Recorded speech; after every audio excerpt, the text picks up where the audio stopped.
Joining me now is one of the people leading that shift for digital and rodeo, Paul Woody, the VP of Business Development for the PRCA, better known as the Pro Rodeo Cowboy Association. Paul, it's wonderful to have you on the show today. I appreciate you reaching out and giving us an opportunity to tell our story and talk about why rodeo and improving the number of eyeballs and people that want to be excited about rodeo. It's an important endeavor that we're trying to latch onto. The excitement around scripted television and all of the people that are excited about things like Yellowstone, and some people would say The Mandalorian is a space western. It's a western, yeah. Those are things that we are excited about, and everybody that's involved with rodeo is passionate about it, and we don't necessarily get to tell our story as often as we like to. So thanks for reaching out and giving us an opportunity to talk to you. Well, this is the merging of my worlds, both the AV and the technical side and the rodeo and a little bit more rural side. It feels like sometimes they don't always blend together, but you guys have done a great job really introducing rodeo into the newer communities, especially in the digital space. And really since the 16th century, rodeo has been a part of Americana, right? But as it's evolved over the years and over the centuries, what are some of the ways that you've seen rodeo really grow to new and localized audiences, but all the way to a more widespread audience, even in an international audience? I kind of liken it to the first marathon when that happened in Greece. And it was something that was actually a real world application. Rodeo was derived out of an actual everyday ranching activities, and you see that in those that know, and those that don't just think that we're out there doing things on broncs and with these calves. But no, it's a real world application, and the people that live it and are around it love to see the guys and gals perform it at the highest level. And so as we talked about with scripted television and more people getting excited about it, and there's been this movement, you can see it in real estate, you can see it in the movement. Some people are leaving the cities and they want land and they want space and they want to do these things. And so all of a sudden they start looking and they say, well, what's this rodeo life about? And what do they do and why do they do it? And so they're learning and they're searching and they're finding out why we do these things. And so there's more people watching. And you see what happened in 2020 and 2021. Rodeo attendance was never larger.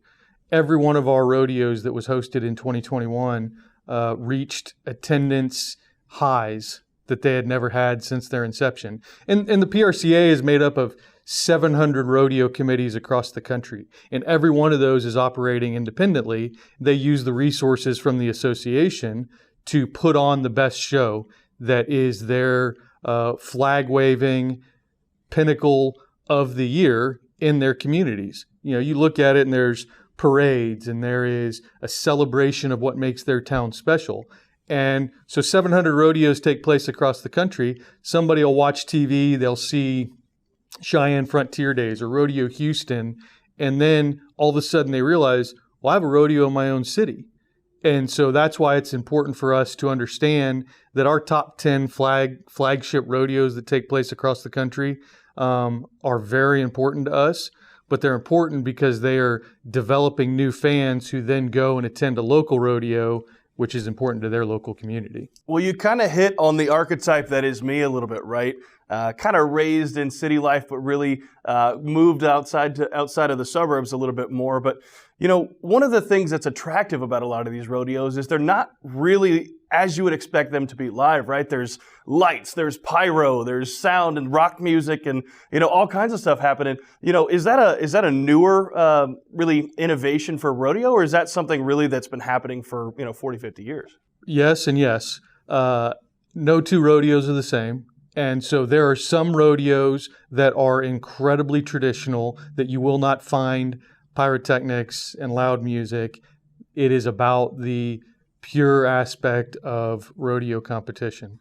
And then there are other rodeos, Rodeo Houston just down the interstate, who have figured out that you can have 20 days of A-list performances and people will come to watch this artist. And by the way, there's a 2-hour rodeo before the concert ever starts. And so that's an entertainment piece. Cheyenne Frontier Days is the same way. Their rodeo takes place at noon, and then there's a concert every night. And so it's about the entertainment. But again, we can't emphasize enough that every one of these rodeos is the event for a community. And that's why when we look at our fan base, we look at our consumers, they're in the C and D counties. And right now, those C and D counties feel like, not necessarily under attack, but they feel like we have to make sure that everybody knows that we are proud to live where we are. And so every one of these events gives them an opportunity to show off their local talents, have a lot of fun, and that's why it's important for us to support and give resources, professional level resources like any professional league or any professional association should be giving to all of these local teams that are making us look good, to be honest. Well, you talked about the Yellowstones of the world, and there is a national appeal to we'll call it a localized and kind of home feeling, ranch lifestyle, right? And I think that is kind of exemplified. It kind of switching gears into the broadcast side, right? It feels like that's why you're seeing pro rodeo, you're seeing a number of different westerns and things really on TV drawing big audiences, right? It's something that has gone from a largely localized effort to something that's now expounded to the masses on ESPN, right? So for years, the PRCA was the NFR, and that was all we were. And the NFR, the National Finals Rodeo, is 10 days, the penultimate of our sport in Las Vegas since 1985, and it is the place to be, the place to be seen, and that's who we were. Well, rodeo is a year-round sport, and sometimes you would be able to tune in on CBS Sports Network or some of our prior media partners, and you were able to find a rodeo, but it was sporadic. There was no appointment television. There was no way that if you wanted to see rodeo, you always knew you were going to be able to find it. So fast forward 2 years ago, we made the difficult decision to come off of a more widely known television network and partner with Rural Media Group, who was investing for the last 20 years a ton into the rural lifestyle with RFD TV. And they founded this new television channel called the Cowboy Channel. And their dream and our dream was to be able to see rodeo 365 days a year. And we have rodeos taking place almost 365 days out of the year. And so we found a media partner who was willing to invest in us, invest in the lifestyle, and showcase how proud we are to be the rodeo lifestyle. And so now you can, on a Tuesday night in the summer, they advertise 100 rodeos in 100 days over the summer. And that is really cool for somebody sitting in Fort Worth, Texas, or somebody sitting in any number of cities to be able to turn on their television or pull up their app and be able to see what it's like to be at the Dodge City rodeo or to be in Reno or to be in any of these places. And like I said, none of them are the exact same. And so they get to have a flavor of what rodeo is across the country. Northwest rodeos are totally different than Texas rodeos. Texas rodeos are different from the California circuit. They're all unique and different.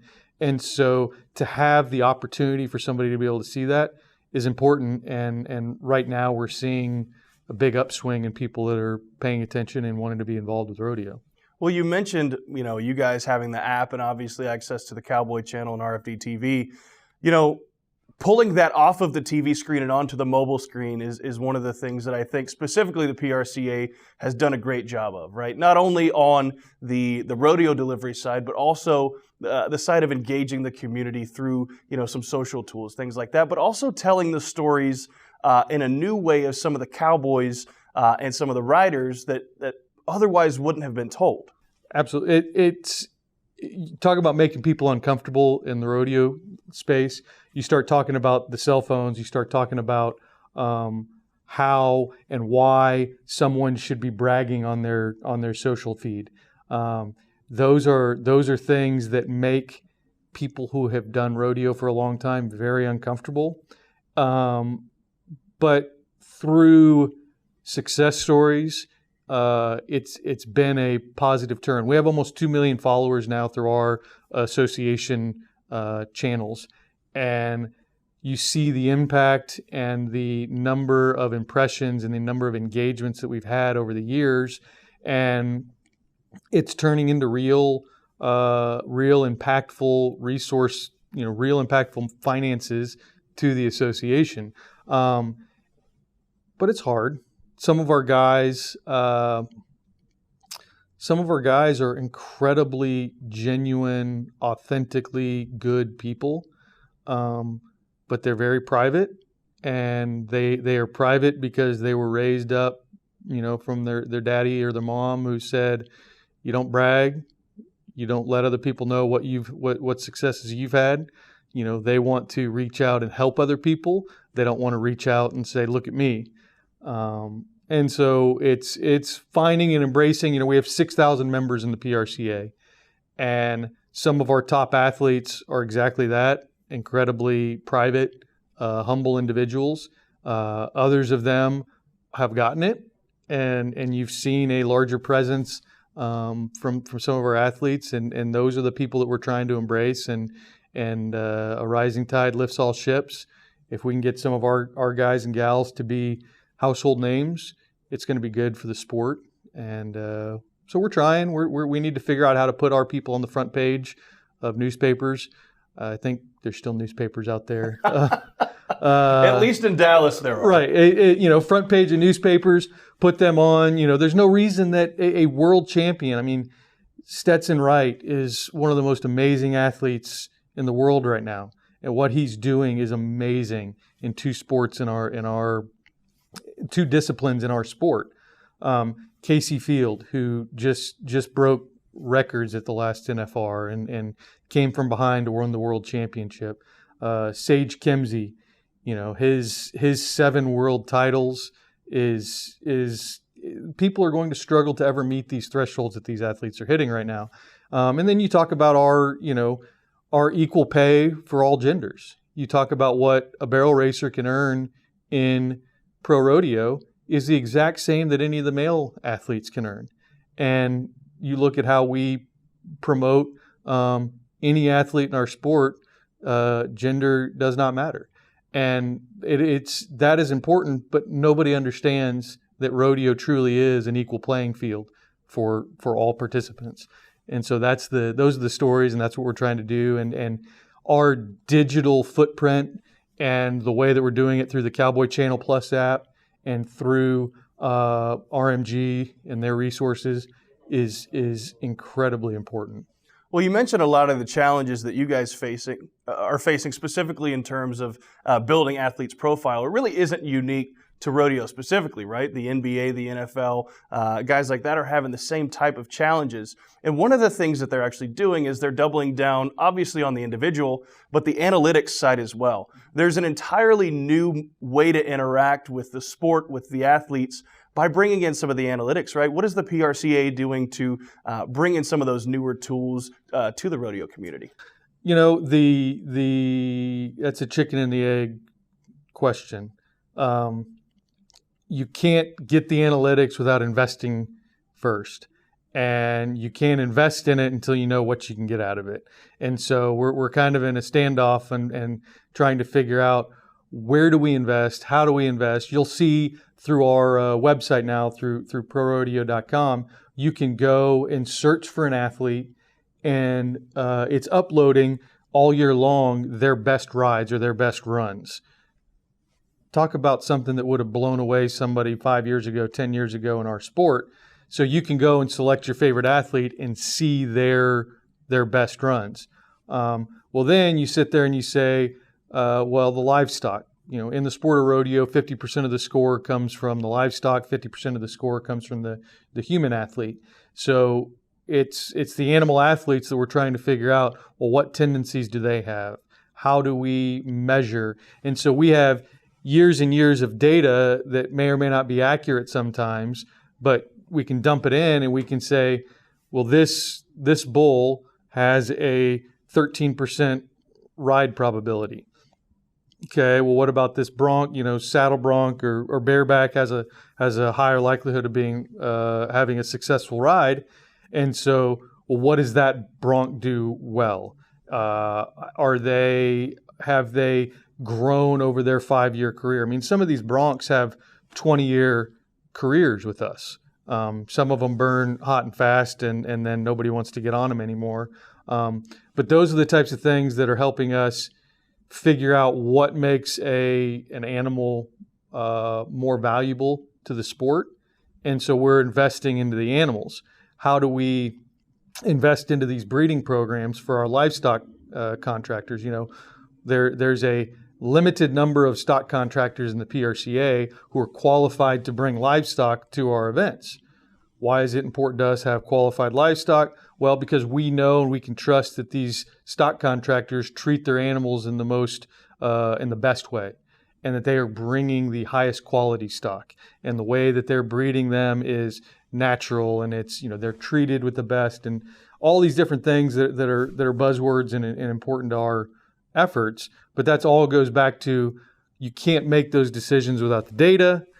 So we start trying to figure out, how do we mine the data? Where do we, what things are we going to use to come up with equations to make those decisions? Ironically, that naturally kind of leads into my next question about sports betting, right? As analytics improve, in theory, the odds improve.